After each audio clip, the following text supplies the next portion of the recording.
Does your Xbox One S pretend it's updating every time you turn it on, only to freeze around 70%, shut off, and restart the whole nightmare again? If that sounds familiar, this video is for you. Today, I'm going to show you exactly how to replace the hard drive in your Xbox One S so you can finally break out of that endless update loop and get your console working like it should.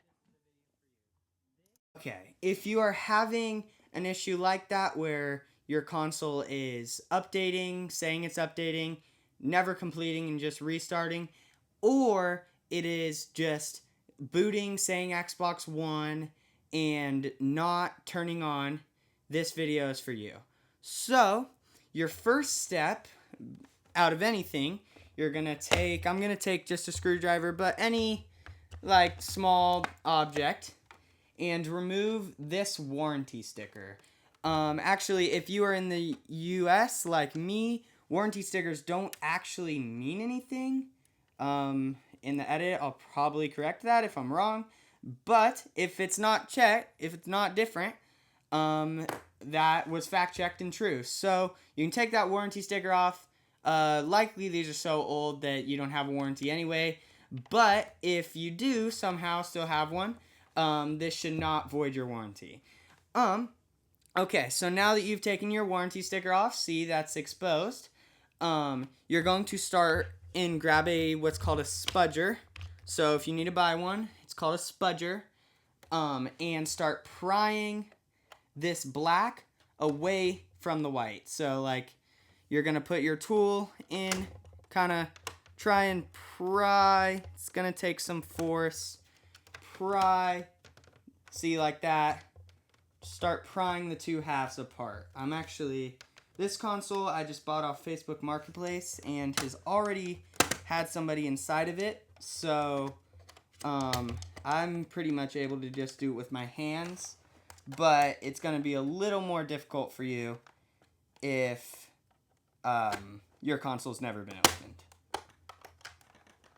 Now that you've removed this little black piece, took me around 5 minutes. I do want to warn you. So the USB port, make sure you push it out. Somebody's already been in my console, and as I said, I bought it off Marketplace. So somebody, the previous owner, see this USB port. When they opened it, they lifted up instead of pushing out, causing this to crack, and also in front of, under, or behind the sticker, it should be like a little box that the white is stuck in to make it more difficult, so you got to kind of push it out. That was also broken on mine, so thought I'd let you know so that doesn't happen to your console. Your next step is going to be to take out all these green screws along the console. So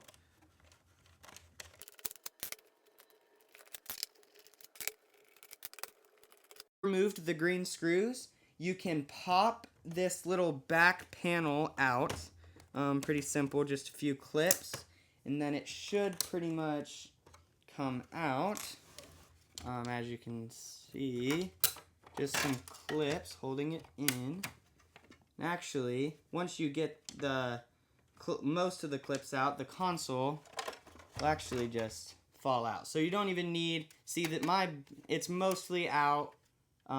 See, just enough for the console to fall. Removed your little white casing, so you've taken the white casing off, you've taken the black casing off, so your console is removed from the shell. And then once you take those out, your top little metal shield will lift off.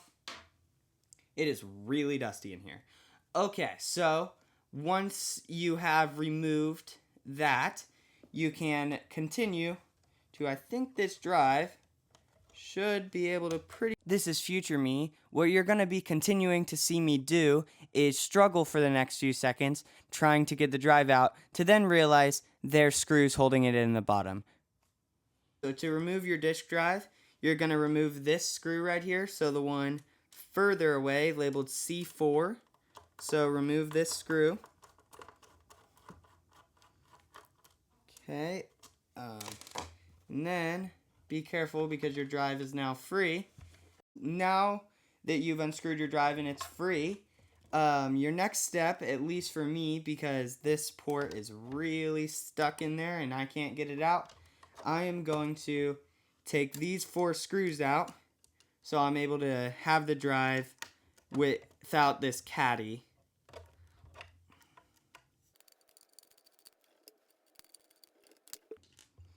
These threads do have Loctite on them, so they are decently strong in there. I mean, they're designed to not rattle out on their own as the drive spins.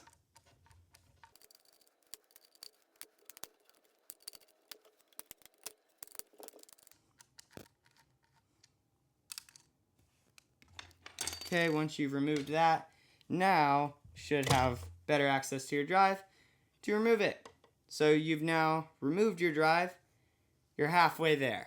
Okay, so now grab your new 2.5-inch drive.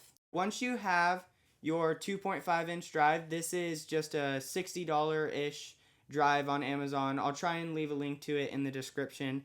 You are going to take your drive and it needs to be a SATA drive, SATA, and plug it in to your console, just like that.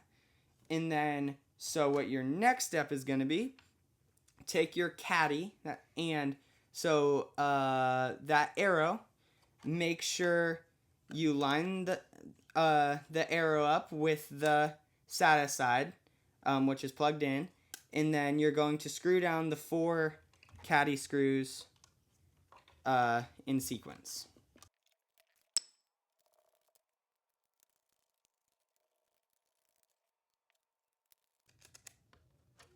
Okay, once your 4 screws have been installed, so the drive is secured to the caddy, you are going to drop it in so it pushes down. Should kind of slide in there like such. It is kind of finicky. Mine's actually somewhat broken. Makes my life a little harder. Hopefully you don't have the same situation as me. But so once your drive's in there, you are going to flip your console over and install a screw number C4 and I believe C3. But my C3 is stripped from the previous owner, so I don't need to reinstall that one. That one's just broken. Okay, once your screw's in, you should have put C3 and C4. Unfortunately, I only have C3, so that's the only screw I put in. But once you put your screws in, your drive is installed. So hopefully your drive doesn't move, and so your next step is going to be to test it. So plug your console into a TV and power and test that everything's working. Set up your drive through the Microsoft website. You should have access to the files to put on a flash drive into the USB ports and then onload the software. I'm going to do that now. I will be right back with you guys for reassembly. Okay, once you're on this website, you are going to need a Windows-based PC and a USB flash drive with a minimum of 6 gigabytes of space. And make sure you format it to NTFS. And then once you have all those things, so click on step 1 and then download this OSU1 file. That'll take a few minutes to download. It's around 6 gigabytes as it says, around like you need 6 gigabytes. So take that file, extract it to the root of your flash drive, plug that into your Xbox, and perform an offline system update. Once you do that, your Xbox should boot into the initial factory reset startup screen. Okay. Once you've made sure that your drive that you installed works and your console is now working, you can take this metal plate that you took off, your metal heat shield, and install it onto your console. Should kind of go down. Then take your white plastic top, put that on, flip your console over, and put all your green long screws in.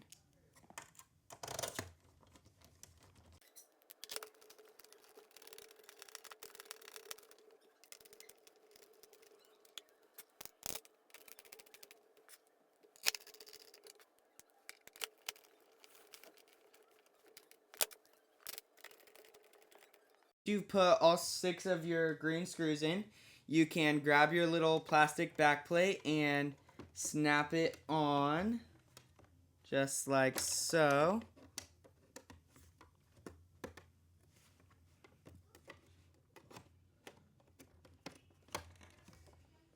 Should just kind of snap in.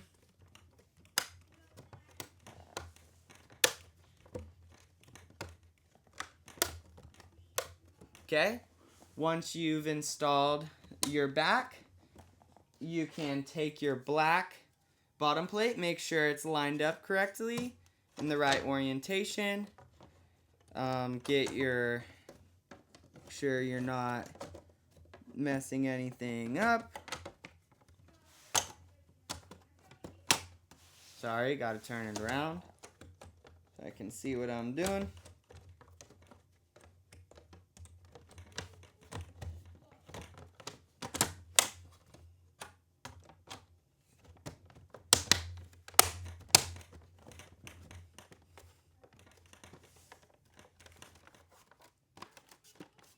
Okay, once all your clips are in, if you kept your warranty sticker and would like to put it back on, you can, oh, I dropped mine.